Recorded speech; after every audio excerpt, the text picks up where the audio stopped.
It's a day filled with so many mixed emotions in the wake of the Santa Barbara killing spree. First, let me say our thoughts with the families of the victims who died at the hands of Elliot Rodger. The 22-year-old, of course, went on a murderous rampage Friday night. He lashed out on social media. He ranted in his manifesto about video games and TV obsessions. So we have to ask, did Hollywood have a role in creating this monster? That is Entertainment Tonight's top story. Bloggers point at American Psycho. The killer pointed to Game of Thrones. YouTube was where Rodger vowed revenge and shared his enjoyment for violence. How does the influence of Hollywood and movies such as Neighbors affecting our young people? Obviously, movies have an influence, but I would caution you against reading too much into that. So can Hollywood be blamed? Dahani got insight from Dr. Drew Pinsky, host of HLN's Dr. Drew on Call. The problem was him, not the movies, not the world, but he was looking for solutions in things like these films and video games, and all those solutions are really a problem.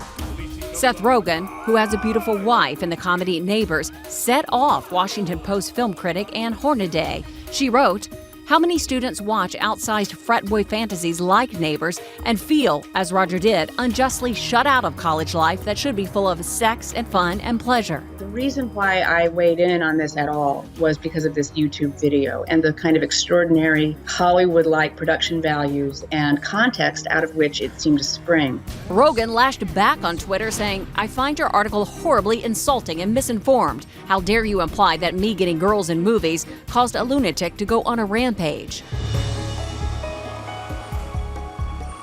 Today, as makeshift memorials like this one appear all over Isla Vista, tears from friends mourning the victims, new information from that disturbing manifesto, Rodger blamed a childhood pal, a pretty blonde girl, for his hatred of women. Rodger wrote that in 8th grade she teased and ridiculed him after they met at school. Her father reportedly said that she hasn't seen him since and that Rodger was a sociopath. We also found out that Rodger was obsessed with World of Warcraft video games, playing as much as 14 hours a day.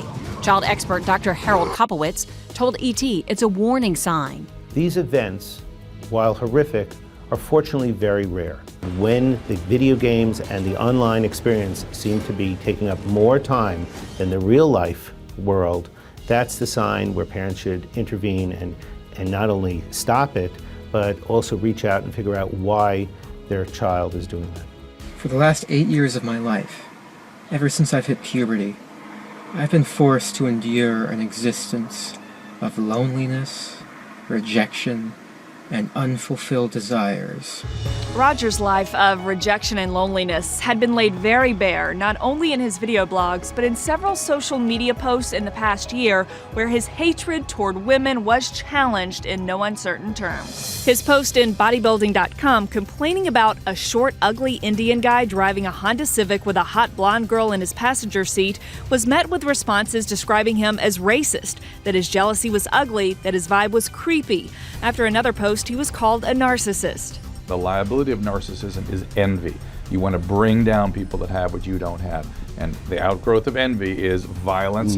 Can an Elliot's Law, nipping that violence in the bud, be far behind? Famed mom blogger Liza Long says an assisted outpatient treatment, or AOT law, might have stopped Elliot. He wasn't taking his medication. Under an AOT law, that wouldn't be possible. He would have to take his medications to remain in the community. Liza says her own teen son has been diagnosed as bipolar and was prone to violent outbursts. He's 14 now. He's completely medication compliant, but what about when he's 19? How do I ensure his safety?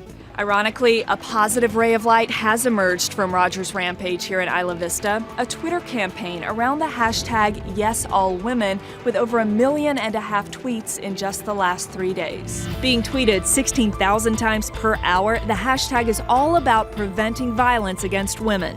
Jenny Hutt, Sirius XM radio show, was today bombarded with stories. One woman had called in about her niece being killed because she said no to dating a guy. It all has to come to this. Required viewing, says Hutt, a mother of 2 teens herself, is Elliot Rodger himself. I think parents need to have the conversations with the kids that they might feel uncomfortable about having. If anything looks like it might be problematic, say something, because clearly this kid There were signs that dialogue has to continue. Let's not let these killings be in vain.